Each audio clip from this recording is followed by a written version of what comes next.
김종대 정옥식의 진짜 안보 청취자 여러분 안녕하세요. 진짜 안보 호의 편으로 정옥식 대표의 강의를 전해드립니다. 먼저 명필름 영화학교에서 강연한 내용을 학교 측의 동의를 받아 6차례에 걸쳐 내보냅니다. 잠시 후원 광고 듣고 시작하겠습니다. 많은 청취 부탁드립니다. 안녕하세요. 평화네트워크 정옥식입니다. 북핵과 사드 문제로 코리아 미사일 위기가 다가오고 있는데요. 이걸 어떻게 해결해야 할까요? 그 교훈을 얻을 만한 사례가 있습니다. 인류 역사상 가장 위험했던 순간, 쿠바 미사일 위기가 바로 그것입니다. 이와 관련해 너무나도 좋은 책이 있는데요. 마이클 dobs의 0시 1분 전, 쿠바 미사일 위기를 치밀하고 흥미롭게 다룬 책입니다. 0시 1분 전, 모던타임즈에서 편했습니다. 2015년 최고의 화제작, 화장. 임권택 감독의 신작. 안성기, 김규리, 김호정 주연. 올봄, 이 남자가 흔들린다. 절찬 상영 중. 오늘 그 두 차례 강의에서는 한반도 평화를 좀 어떻게 이룰 것인가 이걸 좀 5강에서 살펴보고 끝으로 6강에서는 이제 통일 문제를 한번 살펴보는 그런 시간을 좀 갖도록 하겠습니다. 한반도 평화 그러면은 이제 굉장히 중요한 그 과제가 당면한 과제가 역시 북핵 문제를 어떻게 해결할 것이냐 이런 문제가 있고. 그리고 60년을 훌쩍 넘긴 이 정전체제를 평화체제로 어떻게 전환할 것이냐 이런 문제가 대단히 좀 중요한 과제라고 할 수 있습니다. 근데 사실 이 북핵 문제 해결과 이 평화체제 구축은 별개의 사안은 아닙니다. 이것이 이제 어떻게 보면은 그 평화체제 구축 없는 한반도 비핵화라고 하는 것은 굉장히 맹목적인 것이고 또 비핵화 없는 평화체제 구축은 굉장히 공허한 그런 측면들이 있기 때문에 이 핵 문제 해결과 평화체제 구축을 어떻게 이걸 잘 유기적으로 연결시켜서 이게 서로 이제 병행적으로 풀릴 수 있게 하느냐가 대단히 좀 중요한 과제입니다. 근데 이런 문제가 안 풀리고 있는 가장 근본적인 이유는 좋은 해법이 없어서라고 보기는 힘들 것 같습니다. 이미 이것과 관련해서 핵 문제라든지 이 평화체제 문제를 어떻게 해결할 것이냐 이런 부분들과 관련해서는 이 강의실을 가득 메우고도 남을 만한 굉장히 많은 그런 또 연구물들도 있고 정책 제안들이 있습니다만 아무리 좋은 참고서가 있어도 학생이 공부하기 싫으면 이제 무용지물이 되는 것처럼 이 한반도 평화 문제에 관련해서도 문제가 풀리지 않고 있는 가장 근본적인 이유는 핵심적인 당사국들을 그리고 당사국의 지도자들이 문제를 풀려고 하는 의지가 없는 데 본질적인 이유가 있다라고 생각합니다. 얼마 전에 이제 이란 핵협상이 극적으로 타결이 됐습니다. 제가 몇 년 전에 그 로버트 아이온이라고 국무부 차관을 만난 적이 있습니다만 그 양반 얘기가 그랬었습니다. 불과 한 5, 6년 전의 얘기입니다만 이란 핵 문제에 비교를 한다면 북핵 문제는 훨씬 더 해결하기 쉽다. 이런 그 얘기를 한 적이 있습니다. 그만큼 이란 핵 문제가 오히려 그 북핵 문제보다 훨씬 더 까다로운 문제다. 이런 인식들이 많았는데 이번에 그럼 어떻게 이제 이란 핵협상이 타결이 됐는가 이런 문제들을 좀 살펴본다고 한다면 역시 그게 가능하게 했던 가장 중요한 요인은 핵심적인 두 나라, 그러니까 미국과 이란의 두 대통령이 문제를 풀겠다라고 하는 정치적 의지가 대단히 강했기 때문에 가능했다라고 말씀드릴 수 있을 것 같아요. 그러니까 미국 같은 경우에 이제 오바마 행정부가 사실상 이제 지난 몇 년 동안 이란 핵협상에 거의 올인하다시피 한 이런 그 상황이었는데 이래버리니까 이제 미국의 가장 중요한 동맹국은 이스라엘이지 않습니까? 예. 근데 이스라엘 총리가 미 의회에 가서 그 연설을 하면서 노골적으로 이란 핵협상에 대해서 반대를 하고 그리고 미국 공화당은 이제 이 핵협상을 갖다 좌초시키기 위해서 새로운 이란 제재법을 추진한다라든지 혹은 또 이란 정부한테 공화당이 편지를 보내가지고 너희들이 그 오바마 행정부하고 타결을 해도 우리가 그러니까 공화당이 다음 대선에서 정권을 잡으면 그거 무효화하겠다.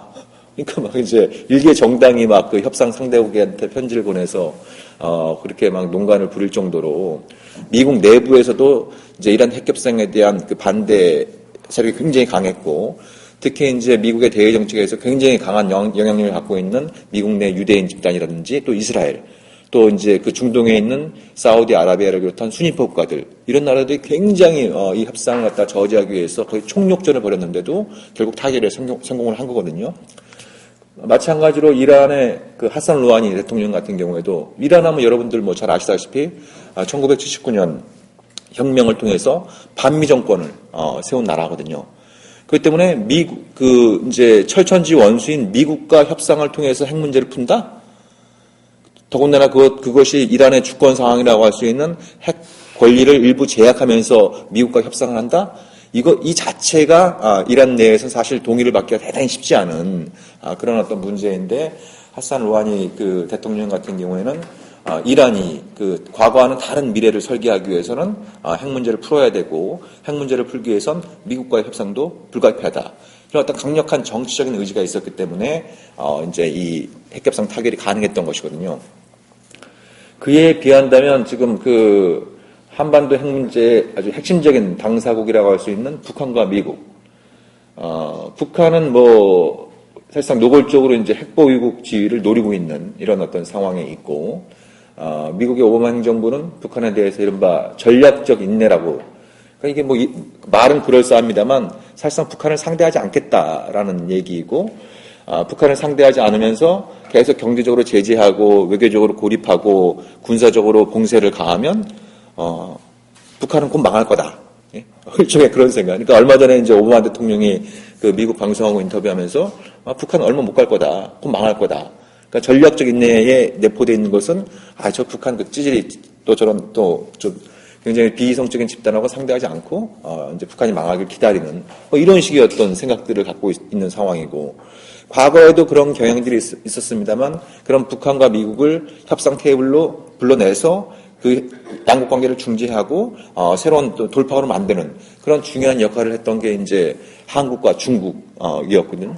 근데 지금 뭐 한국 정부 같은 경우에도 뭐 이명박 정부도 마찬가지고 박근혜 정부도 마찬가지고 사실상 좀 핵 문제를 갖다 지금 손 놓고 있는 이런 어떤 그 상태에 있는 셈인 거죠. 그러다 보니까 이 세 나라 이제 그 뭐 북한, 미국, 한국 이런 핵심적인 나라들의 지도자들이 문제를 풀겠다라고 하는 의지가 없다 보니까 상황 자체가 계속 이제 좀 꼬이게 되는 이런 그 상황이 있는데, 뭐 지난 강의 때도 말씀 이제 드렸습니다만, 그렇지만 이건 우리가 살아남기 위해서, 우리가 좀 더 좋은 세상을 만들기 위해선 이 문제는 반드시 풀고 넘어가야 되거든요. 예. 어떻게 보면은 이제 지금 기성세대가 우리들한테 그리고 우리 후세대들한테 계속 폭탄을 넘기는 겁니다. 예? 폭탄을 계속 넘겨주고 있는. 근데 폭탄도 시간이 가면 갈수록 늘어나고 있는 이런 상황에 있기 때문에 이 문제를 풀어야 한다고 하는 것은 아무리 강조해도 지나침이 없다. 이렇게 좀 말씀드릴 수 있을 것 같습니다. 이제 그러면 북핵 문제를 어떻게 풀 것이냐. 이 문제에 대해서 먼저 우리가 좀 답을 찾기 전에, 이런 질문부터 먼저 좀 던져볼 필요가 있겠죠. 북한은 왜 핵무기를 갖게 되었나? 왜 핵보유국이 되려고 하는가? 이런 어떤 질문부터 좀, 던져볼 필요가 있겠죠.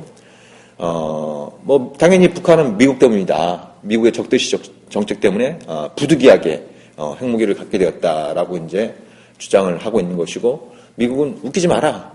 너희들의 애초 목표가 핵무기 보유였다.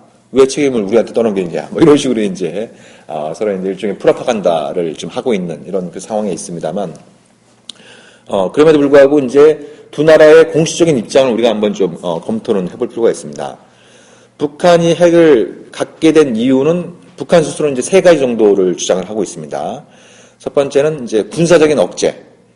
군사적인 억제. 그리고 그 억제가 실패할 경우에는, 이제 그 침략국을 격퇴하고 보복하기 위해서, 이제 핵무기를 갖게 되었다라고 하는 군사적인 측면이 있고요. 그 다음에 자기들이 말하는 어떤 우리식 사회주의라고 하는 제도의 보위. 그건 정치적인 측면의 성격이 좀 강한 거죠. 이것이 내포하고 있는 것은 이제 그 한미 양국의 흡수통일 시도를 저지하겠다라고 하는, 이런 어떤 좀 생각이 좀 내포되어 있고, 그리고 끝으로 얘기하는 게 인민들의 생활 향상입니다. 그러면 북한이 핵무기를 갖는 거하고 인민들의 생활을 향상시키는 거하고 무슨 관계가 있나, 이런 어떤 좀 생각을 가질 수 있는데요. 이건 제가 좀 이따가 좀 더 이제 그 부연 설명을 좀 드리는 것으로 하겠습니다. 그래서 이제 군사적인 측면에서는 이제 억제를 하겠다. 그다음에 정치적인 측면에서는 체제를 유지하겠다. 경제적인 측면에서는 인민들의 생활을 향상시키겠다. 이게 이제 북한이 핵을 갖게 된 세 가지 이유다라고 북한 스스로 이제 주장을 하고 있는 상황이고요. 미국의 정보기관들은 비슷한 맥락도 있습니다만 좀 다른 맥락에서 또 이제 북한의 핵보유 동기에 대해서 말을 하고 있습니다. 첫 번째는 북한의 재래식 군사력 자체가 굉장히 노후화되어 있고 한미 연합전력에 비해서 압도적으로 열세에 있다 보니까 핵무기를 통해서 그걸 만회하려고 한다. 그러니까 지금 북한의 군사비 지출이 남한의 한 30분의 1 정도입니다. 예. 미국의 한 600분의 1 정도입니다. 예. 그러니까 이제 게임이 안 되는 거죠. 이제 이 보통의 우리가 생각하는 어떤 이제 군비 경쟁 자체에서는 게임이 안 되니까 핵이라고 하는 결정적인 한 방을 갖고 그런 것들을 이제 이 재래식 군사력의 열세를 갖다 만회하겠다. 이런 것이 북한의 핵보기 동기다라고 이제 미국 정보기관은 이제 평가를 하고 있는 거고요. 그리고 어찌됐든 핵을 갖게 되면 좀 국제사회에서 좀 큰 소리 칠 수 있다. 일종의 뭐 국제적인 위험이라고 이제 얘기를 하는 거죠. 그래서 이제 많은 나라들, 그러니까 특히 이제 영국이나 프랑스 이런 나라들이 핵을 갖게 된 아주 중요한 동기 중에 하나가 미국의 핵우산에 의존하고 있는 상태에 계속 있을 경우에는 자기들은 이제 영원히 이주 국가로 남을 수밖에 없다. 그렇기 때문에 자신들의 추락하고 있는 국제사회에서 위상을 부여잡기 위해서라도 핵보유가 필요하다라는 이제 그런 어떤 생각들이 영국과 프랑스가 50년대 또 60년대 핵을 개발하게 된 아주 중요한 정치적인 동기였거든요. 마찬가지로 이제 북한도 핵을 가짐으로써 국제사회에서 좀 이제 큰 소리도 좀 치고 내부적으로는 어떤 체제의 정당성, 국민들에게 좀 자부심을 심어주려고 하는 이런 측면들이 있다라고 말씀을 드릴 수가 있는 거죠. 이건 저의 주장이 아니라 미국 정보기관의 이제 분석입니다. 그리고 세 번째 얘기하는 게 이제 강화 외교입니다. 강화 외교. 지난 시간에도 이제 말씀을 드렸습니다만, 북한은 이제 그런 생각, 본인 스스로도 그런 생각을 갖고 있는 부분이 있는 거죠. 내가 힘이 있어야 내가 제기하는 합리적인 우려에 대해서 상대방이 귀를 기울일 것이다. 라는 겁니다. 그러니까 내가 힘이 없는 상태에서 아무리 예를 들어서 미국한테 이제 우리 수교를 맺고 좀 이제 사이좋게 지내자. 그럼 이빨도 안 들어가는 상황이고. 정전체제를 평화체로 대체해야 된다라고 수십 년 동안 주장해왔는데 이거 역시 이제 안 먹히고 이러다 보니까 그 가장 큰 이유는 내가 힘이 약해서다 이런 어떤 생각들을 갖고 있으니까 핵을 통해서 핵의 위력을 믿고 이제 그런 어떤 자신들의 그 외교적인 발언권을 강화시키려고 하는 그런 의도도 있다라고 이제 보고 있는 것이죠. 예, 그래서 미국 정보기관들은 이제 북한이 핵을 보유하게 된 것은 방어와 억제, 그리고 국제사회에서의 위상 확보, 그다음에 강압 외교의 수단 이런 어떤 세 가지 측면에서 이제 분석을 하고 있는 상황입니다. 근데 북한도 그렇고 미국도 그렇고 이들 나라의 이제 그 공식적인 입장은 북한도 자신들이 핵을 가지면서 철저하게 그 방어적 목적이다라고 얘기를 합니다. 미국도 억제와 방어라고 얘기하는 것은 뭐 일부 지금 한국 내에서 이제 그런 얘기들이 나오고 있습니다만 북한이 다짜고짜 핵무기를 쏠 가능성은 극히 낮다라고 하는 이런 관점을 미국 정보기관도 유지하고 있는 것이죠. 그 이유는 아주 간단합니다. 북한이 살려고 핵을 만들었는데 죽으려고 그 핵을 쓰겠습니까? 핵을 쓰는 순간 북한은 이제 지구상에서 사라지게 되는 운명을 맞이할 텐데 북한이 그 정도로 어리석지는 않다라고 이제 생각을 하는 것이죠. 예, 제가 그 북한이 핵을 갖게 된 동기 중에 하나가 인민들의 생활 향상이다라고 북한이 주장한다라고 말씀을 드렸습니다. 이것이 지금 뭐라고 표현되고 있냐면 경제 건설과 핵무력 건설 병진 노선이라고 표현이 되고 있습니다. 이게 정확히 2년 전에 북한이 이런 노선을 채택을 했는데요. 여기에 깔려 있는 건 뭐냐면 안보의 경제성입니다. 안보의 경제성. 그러니까 경제적인 안보를 추구하겠다라고 하는 게 이 병진 노선에 깔려 있는 거죠. 그러니까 북한이 지금 그렇게 경제력이 남한의 50분의 1, 사실상 한 100분의 1 정도에 불과한 상황에서 재래식 군비 경쟁을 통해서 안보 문제를 해결할 수 없다라고 하는 인식은 이제 상황이 이제 분명해지고 있는 것이고, 그래서 핵을 갖게 되면 이 재래식 군비 부담을 줄일 수 있고, 그거를 경제 발전에 전환시킬 수 있다라고 하는 이제 그런 생각을 좀 갖고 있습니다. 그래서 앞으로 북한을 포함한 이 한반도 동북아의 미래를 얘기할 때 이 병진 노선이 과연 성공할 것이냐, 실패할 것이냐, 이게 굉장히 중요한 문제입니다. 예를 들면 북한이 핵 능력도 강해지고 경제적으로도 상황이 좋아지고 이러면은 상황이 굉장히 골 때리는 상황이 이제 도래할 수 있는 것이죠. 예, 그래서 박근혜 대통령도 이 병진 노선은 절대로 성공하지 못할 거다라고 얘기하고 오바마 대통령도 이 병진 노선은 절대로 성공하지 못할 것이다라고 호언장담을 하고 있는 상황입니다. 근데 이제 북한은 웃기지 마라. 당신 임기 내에 병진 노선이 성공하는 것을 보게 될 것이다. 이렇게 또 큰 소리 치고 있는 이런 상황입니다. 근데 이 병진 노선이 지금 북한이 세탁한 지가 한 2년, 정확히 2년 정도 지났는데요. 그 2년 사이에 뭐 좀 냉정하게 평가해본다면 제가 보기에는 부분적인 성공이다라고 말씀드릴 수 있을 것 같아요. 그러니까 핵과 미사일 능력은 계속 지금 이제 강해지고 있는 상황이고 경제 상황도 뭐 정확한 통계치는 안 나오고 있습니다만 많은 그 국제기구들이나 또 북한을 다녀온 사람들이 공통적으로 얘기하는 것은 일단 북한의 식량난이 크게 완화됐다. 그리고 북한의 경제 상황도 뭐 완만하지만 이제 호전되고 있다. 이런 평가들을 내놓고 있거든요. 근데 지난 2년 동안 북한은 국제사회로부터 굉장히 강력한 제재를 받고 있는 시기에 핵무력 건설은 물론이고 경제 상황도 이제 부분적으로 좋아지고 있다라고 하는 것은 이 병진 노선이 실패할 것이다. 라고 하는 이런 어떤 이제 이 주관적인 확신, 한미 양국 정부가 갖고 있는 이 주관적인 확신을 전면적으로 한번 재검토해볼 필요성이 있다. 그러니까 그 노선이 실패할 것이라고 이제 확신하는 사이에 북한의 핵력은 강해지고 경제 상황은 부분적으로 좋아지는 이런 상황이 이제 계속 이제 가게 될 경우에는 북한으로 하여금 핵을 포기하게 만드는 가장 유력한 수단이 이제 경제 제재라고 믿어왔는데 그게 이제 약발도 안 먹힌다라고 하는 것이 이제 보여주는 이런 어떤 셈이 되는 것이죠. 근데 여기서 이제 중요한 것 중에 하나는 북한이 얘기하는 병진 노선이 그렇게 뭐 특이한 것만은 아닙니다. 예.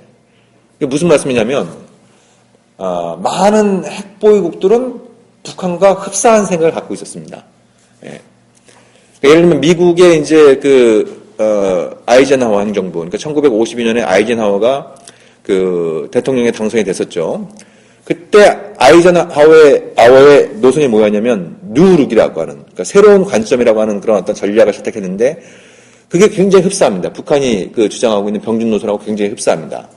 그러니까 뉴룩의 핵심은 미국이 핵 능력을, 핵 전력을 비약적으로 강화시켜서 재래식 군비 부담을 줄이고, 그리고 줄어든 재래식 군비 부담을 경제 쪽으로 돌려가지고 미국의 이제 경제력도 계속 좀 확대시키겠다라고 하는 그런 어떤 것이 이제 뉴룩의 핵심적인 생각이었거든요. 오늘날 북한이 말하는 병진 노선과 대단히 논리적으로 흡사한 구조를 갖고 있습니다. 중국이 말하는 또 양탄일성, 양탄일성이라고 하는 건 이제 원자폭탄과 수소폭탄, 그게 이제 양탄이고, 일성은 위성, 그건 이제 사실상 대륙간 탄도미사일을 얘기하는 것이죠. 그러니까 1970년대 후반에 덩샤오평이 개혁개방 노선을 점령하면서 또 양탄일성을 굉장히 강조합니다. 그러니까 중국은 이 양탄일성, 그러니까 원자폭탄과 수소폭탄과 위성을 포함한 대륙간 탄도미사일을 발사할 수 있는 로켓 능력 덕분에 안보 부담을 크게 줄이고 이제 경제 발전에 매진할 수 있게 됐다라고 하는 이제 그런 어떤 이제 주장을 또 마오쩌둥 시대에 그걸 아주 중요한 어떤 업적으로 이제 덩샤오핑이 얘기하면서 본격적으로 이제 개혁 개방을 추진하고 실제로 개혁 개방을 추진하면서 중국 내부적으로 취했던 가장 중요한 조치 중에 하나가 병력 감축을 포함한 재래식 군사력을 대폭적으로 감축하는 이런 어떤 조치를 취했던 거거든요. 쉽게 말씀드리는 겁니다. 우리가 핵이 있으니까 이제 병력 치료도 된다. 이런 식의 어떤 얘기를 통해서 군부 개혁의 논리로 삼았던 이런 부분들이 있는 것이죠. 비록 실패했습니다만 저는 박정희의 비밀 핵개방 노선도 비슷한 맥락에서 바라볼 수가 있다. 그러니까 무슨 말씀이냐면 이제 그러니까 북한이 1990년대에 들어서면서 처한 상황과 박정희가 1960년대 말 70년대 초에 처했던 상황은 대단히 안보적으로 보면 흡사한 이런 어떤 상황이 있었습니다. 그러니까 이제 미국이 이제 베트남 전쟁의 수렁에 빠지면서 닉슨은 이제 이른바 닉슨 독트린을 발표해서 아시아 안보는 아시아 스스로 책임져라. 그러면서 이제 주한미군 감축 계획을 세우고 그리고 이제 그 뒤에 집권한 카터 행정부는 사실상 주한미군을 대부분 철수시키는 이런 어떤 계획을 갖게 되면서 박정희가 들었던 생각은 당연히 뭡니까? 이제 미국도 믿을 수 없게 됐다. 그래서 한편으로는 이제 율곡 사업이라고 하는 재래식 그 전력을 증강시키는 사업을 공식적으로 추진을 하고 다른 한편은 비밀리에 핵과 미사일을 개발하려고 했던 것이죠. 예.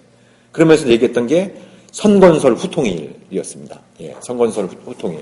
그러니까 박정희 입장에서는 안보 문제도 해결해야 되고, 그렇죠? 자기 본인의 어떤 그 정당성을 확보하기 위해서 경제 발전에도 좀 매진하려고 하는데, 근데 이게 이제 이 미국이 주한미군이 대폭적으로 감축될 수도 있는 이런 어떤 상황에 조성되고 있고, 당시 북한의 군사력은 남한을 압도하고 있는 이런 상황이었으니까 박정희의 머릿속에서도 무궁화꽃을 피워야겠다.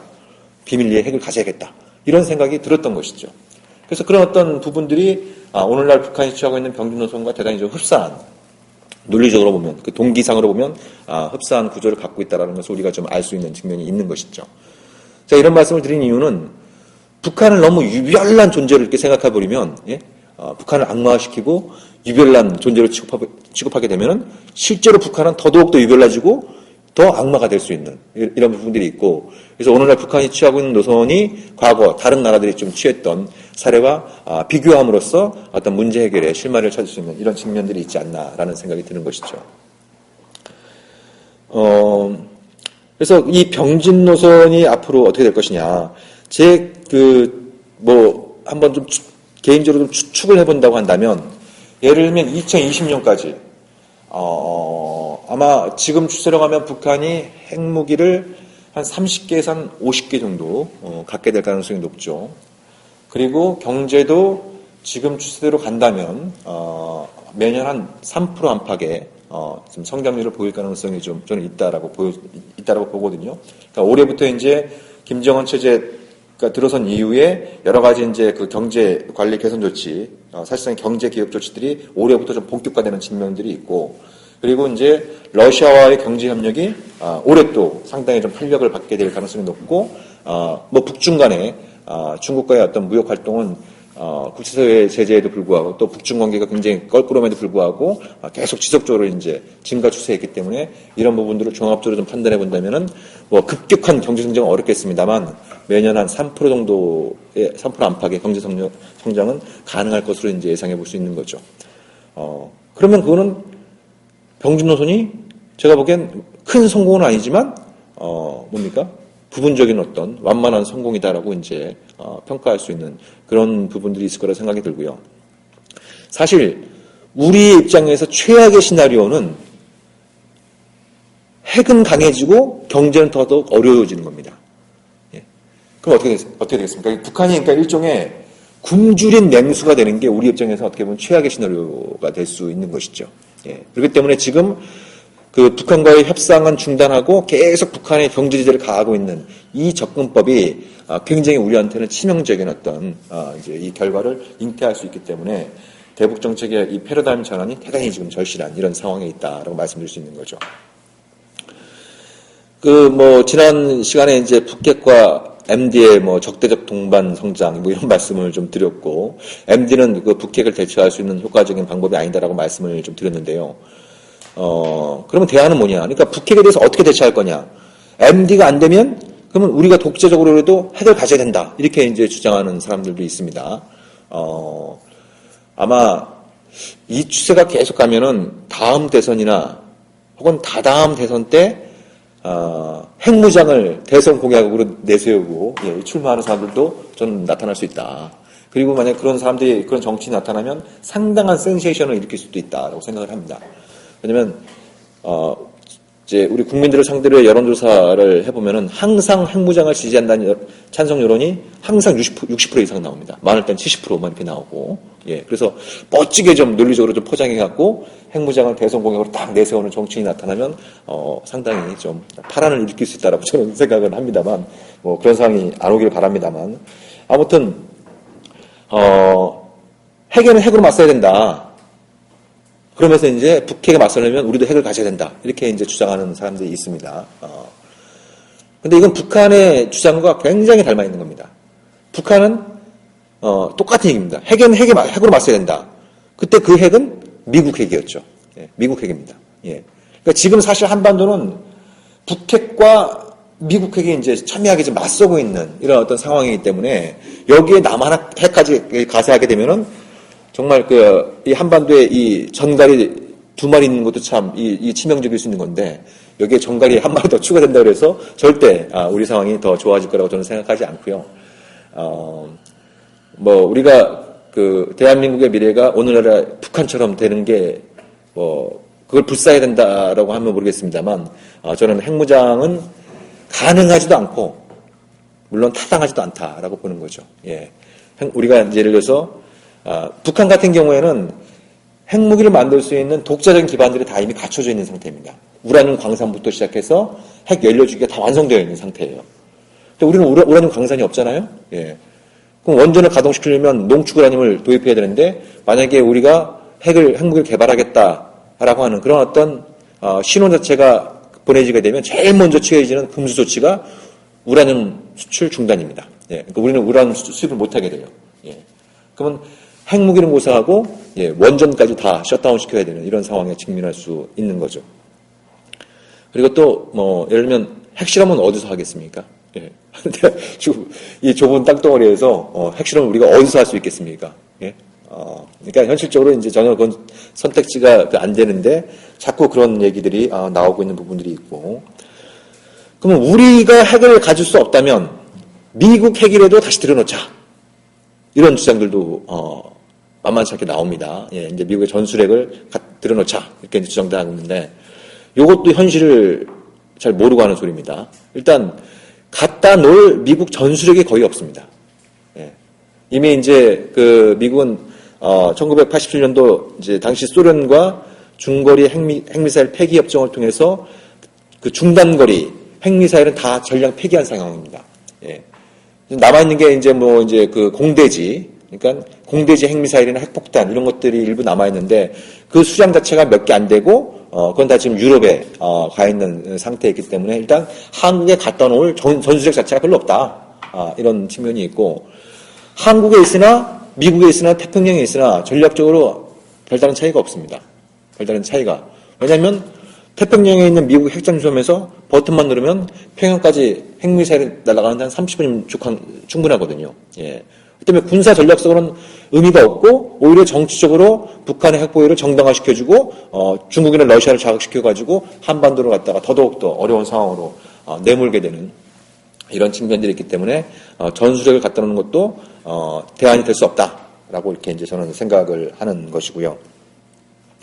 그리고 과거에는 이제 북한에 대한 선제 공격을 통해서라도 핵무장을 막아야 된다 이런 얘기들이 많았습니다만 그 얘기는 이제 지금 쏙 들어가 있는 상황인데, 다만 북한의 핵 사용 징후 시 선제 공격을 통해서 그걸 파기한다라는 그런 어떤 전략은 갖고 있습니다. 그게 이른바 킬체인으로 지금 이제 구체화되고 있고, 그 킬체인의 전력을 확보하기 위해서 앞으로 5년 동안 약 20조 원에 가까운 돈을 지금 쏟아부어서 무기를 도입하려고 하죠. 예.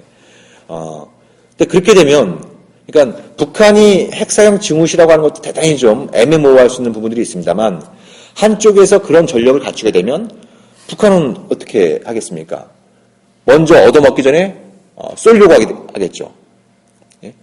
그러니까 미국이든 한국이든 선제 공격에 의해서 자신의 핵 전력이 파괴되기 전에 먼저 쏘겠다라고 하는 그런 일종의 좀 강박관념을 가질 수 있기 때문에 오히려 그 자체가 굉장히 더 위험한 상황들을 초래할 수 있는 것이죠. 그게 과거 미국과 소련의 핵 군비 경쟁에서 나타났던 아주 두드러진 특징입니다. 그러니까 한 방을 먼저 맞으면 그 결과 자체가 굉장히 참혹할 수 있기 때문에 상대방이 쏠 징후가 보일 때 내가 먼저 쏘겠다라고 하는 그런 어떤 이제 시스템들을 갖추면서 굉장히 우발적인 핵전쟁의 위험들이 막 도사리고 있었던 것이고, 그런 상황은 지금도 유지가 되고 있는 상황이거든요. 그렇기 때문에 표면적으로 볼 때는 북한의 핵사용 징후 시 먼저 때리는 게 우리의 안전을 확보할 수 있다라고 생각하겠습니다만, 안보라는 것은 이제 상대가 있는 게임이기 때문에 한쪽에서 그런 어떤 전력과 태세를 갖추게 되면 상대 쪽에서도 그런 어떤 이제 그 핵미사일 발사 태세를 더 강하게 가지려고 할 것이고, 그 자체가 굉장히 군사적인 긴장과 우발적인 어떤 핵전쟁의 위험을 높이는 그런 결과들을 초래할 수 있는 것이죠. 그래서 이런 것들은 제가 보기엔 곤란하다. 뭐 MD다, 독자적인 핵무장이다, 미국 전술을 갖다 놓는다, 예, 선제 공격 능력을 갖춘다. 이런 부분들은 제가 보기엔 북핵 능력의 효과적인 대처가 아니라 오히려 굉장히 좀 부작용, 역작용을 일으킬 소지가 대단히 크다. 이렇게 말씀을 드릴 수가 있을 것 같습니다. 그럼 어떻게 해야 되냐? 북핵이 어떻게 대처해야 될 거냐? 첫 번째는 관계 개선입니다. 예를 들면 우리가 뭐 미국은 말할 필요도 없고 중국이나 러시아가 우리나라를 핵으로 공격할 것이다라고 하는 뭐 우리가 그런 두려움을 갖고 있지는 않잖아요. 예. 그게 무서워서 우리가 밤잠을 설치고 그러지 않지 않습니까?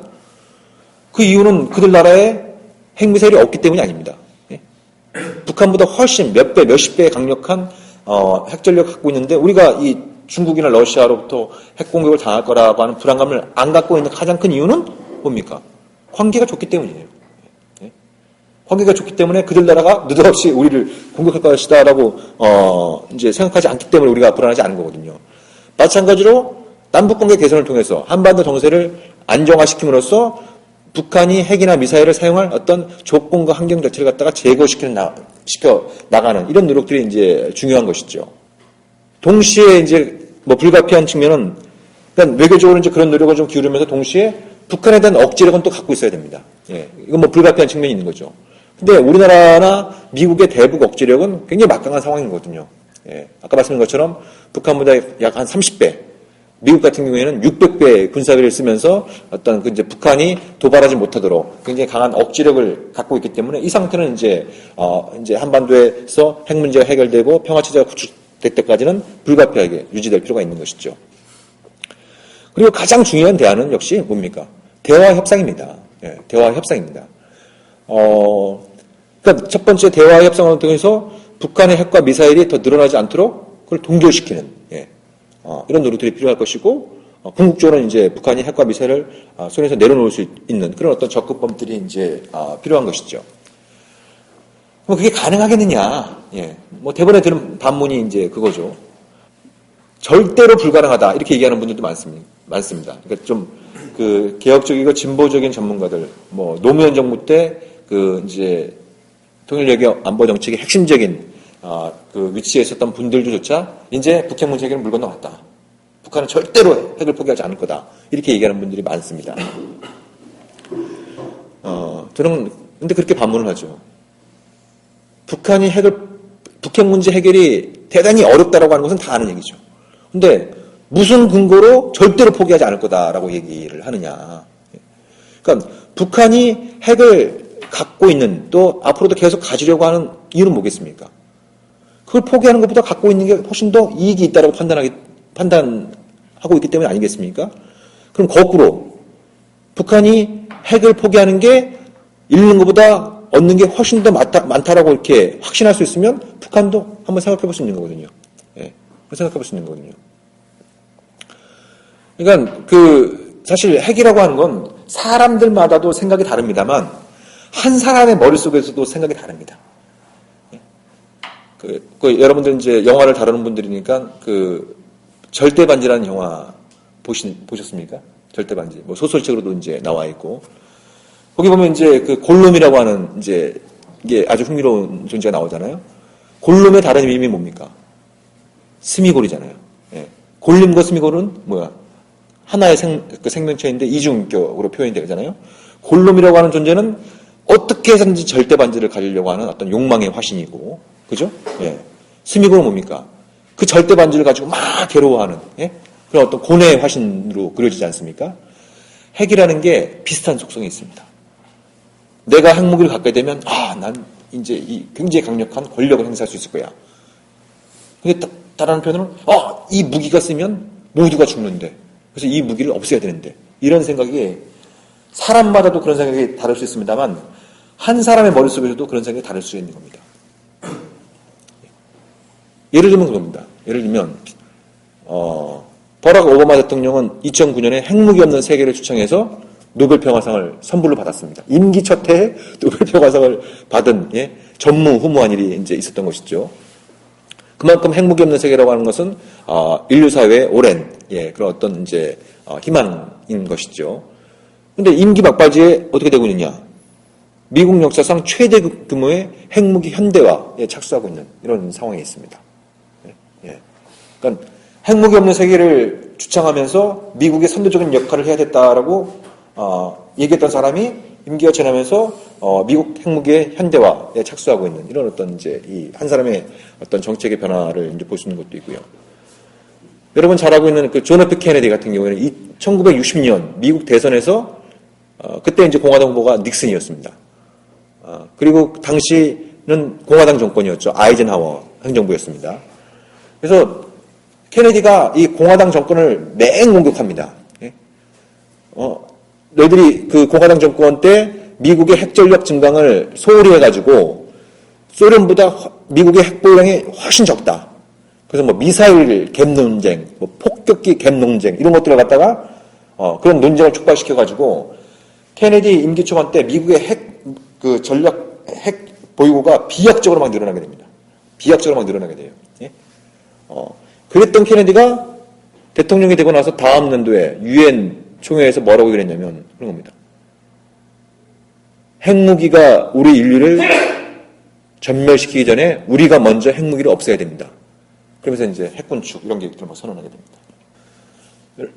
도널드 레이건, 1980년대 이 신냉전을 일으켰던, 그러니까 소련을 악의 제국으로 부르면서 소련과의 핵전쟁에서 승리를 위해서 MD 미사일 방어 체제의 원조인 스타워즈 전략방위 구상을 추진했던 레이건이었습니다.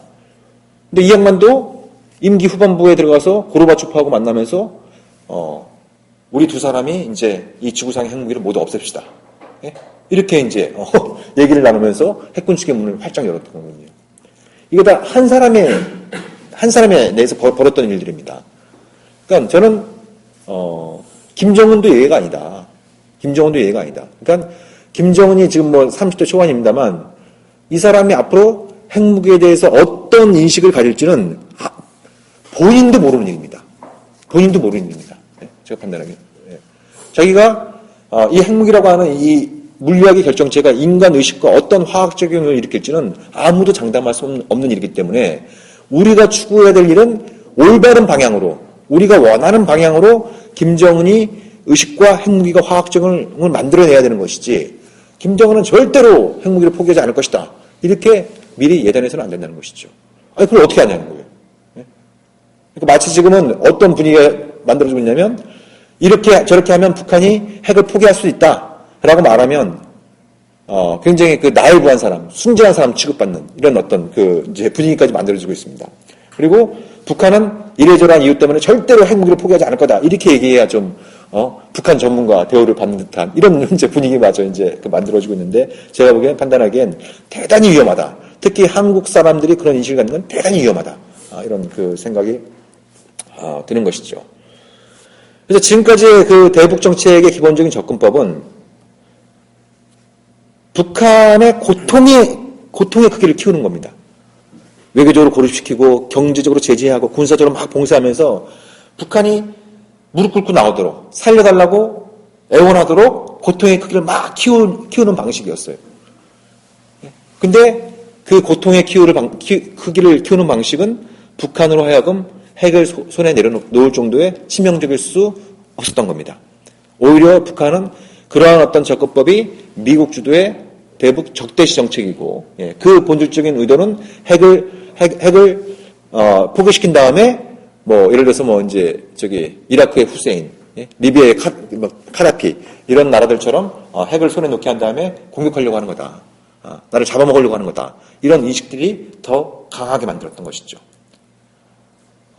그래서 이제 앞으로 대북 정책의 패러다임을 전환한다고 한다면 가장 핵심적인 접근법은 이익의 크기를 키우는 겁니다.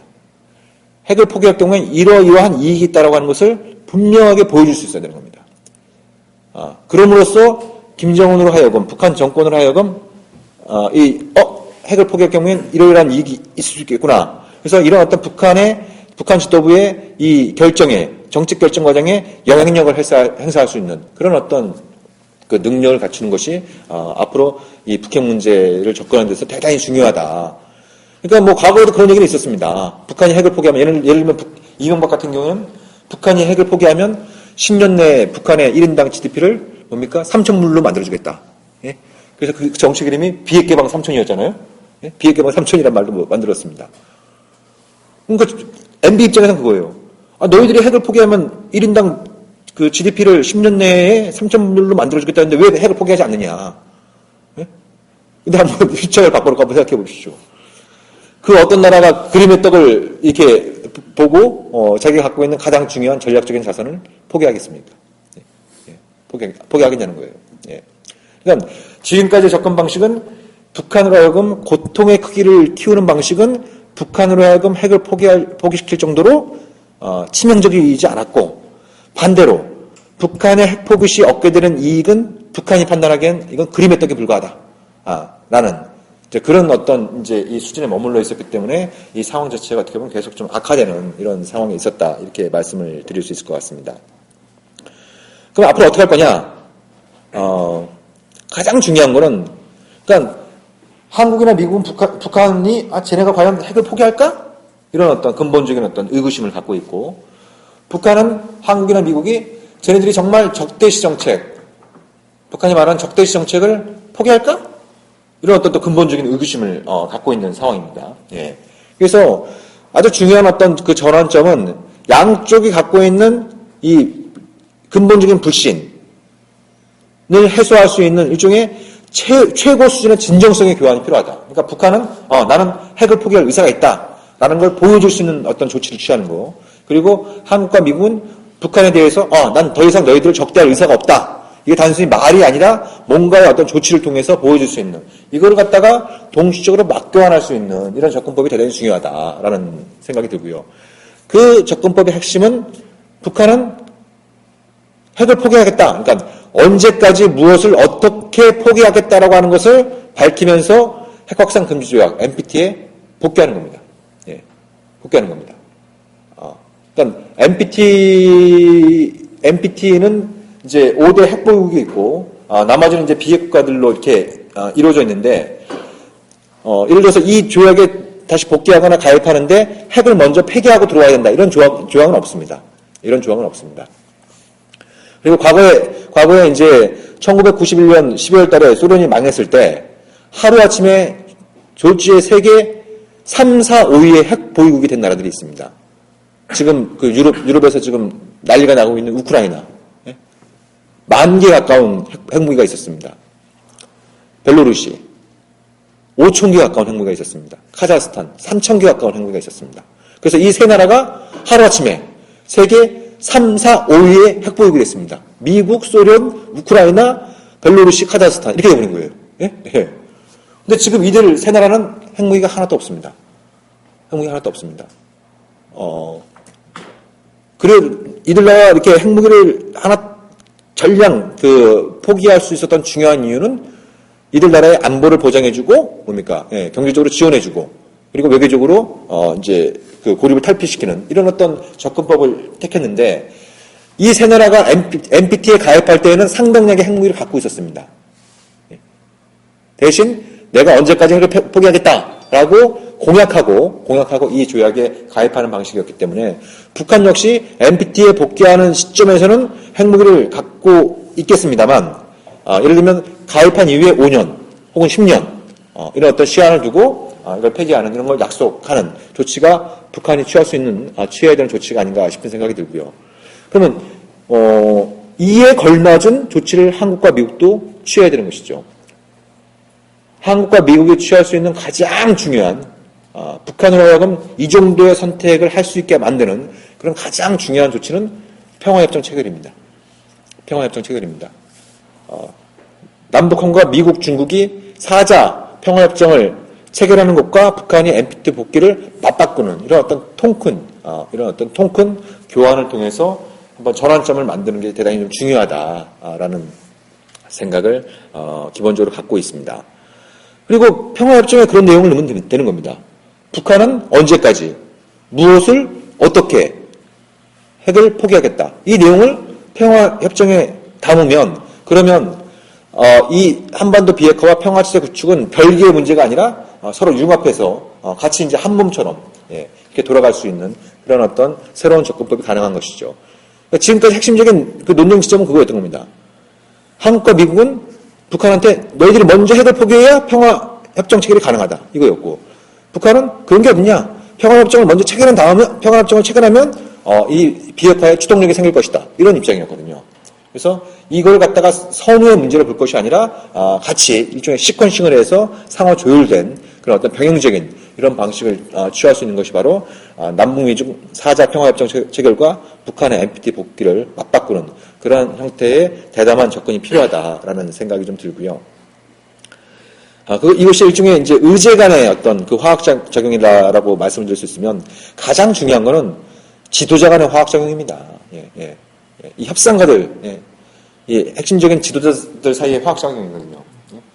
그러니까, 예를 들면, 레이건이 고르바초프를 만난 지 3년 만에 두 나라가 냉전 종식을 선언했습니다. 그 누구도 예상하지 못했던 일입니다. 불과 83년에 레이건이 소련을 악의 제국이라 불렀고, 소련은 미국이 핵전쟁을 준비하는 것을 간주하고 핵무기고를 비약적으로 늘렸습니다. 그래서 1986년에는 소련이 갖고 있던 핵무기 보유량이 4만 개였습니다. 4만 개. 미국은 3만 개를 갖고 있었어요. 그 둘이 합치면 7만 개를 갖고 있었습니다. 그래서 그때 영화나 다큐멘터리로 많이 나왔던 게 뭐냐면 뉴클리어 윈터였습니다. 핵겨울. 이런 식으로 하다가 정말 핵전쟁이 벌어질 경우에는 이 지구의 상황이 어떻게 되는 이런 것들에 대한 어떤 필름들이 굉장히 좀 많이 나왔던 거거든요. 근데 불과 만난 지 3년 만에 냉전 종식을 선언하고 핵폐기에 있어서 핵군축에서 굉장히 아주 그 커다란 업적을 남기고 이럴 수 있었던 가장 큰 이유가 뭐냐? 만나서 얘기해보니까 다르다는 걸 알게 된 거죠. 그래서 89년 언젠가는 그 고르바초프하고 레이건이 소련의 그 모스크바의 불국광장을 걸으면서 이제 고르바초프가 물어봅니다. 레이건한테. 아직도 소련을 악의 제국으로 생각하십니까? 네, 이제 물어보니까 레이건이 아니요. 당신을 만나보니까 생각이 달라졌습니다. 이렇게 얘기하는 거예요. 예. 그러니까 굉장히 국제 정치는 어떤 힘의 논리, 권력의 논리 이런 것들이 지배한다고 생각합니다만 이 지도자 간의 이 화학적용, 유대 관계라고 하는 부분이 그런 권력 정치, 힘의 논리 이런 것들을 극복할 수 있었던 거죠. 저는 마찬가지로 그러니까 북한의 김정은으로 하여금 전략적인 선택, 우리가 원하는 방향으로 전략적인 선택을 하는 부분들은 뭐 밖에서 뭐 여러 가지 막 얘기하는 것도 중요하고 이 협상단에서 이제 이 협상 실무자들이 막 얘기를 나누는 것도 중요합니다만 김정은을 직접 만나서 인간적인 화학적을 일으키는 게 대단히 중요하다. 라고 이제 생각을 하는 것이죠.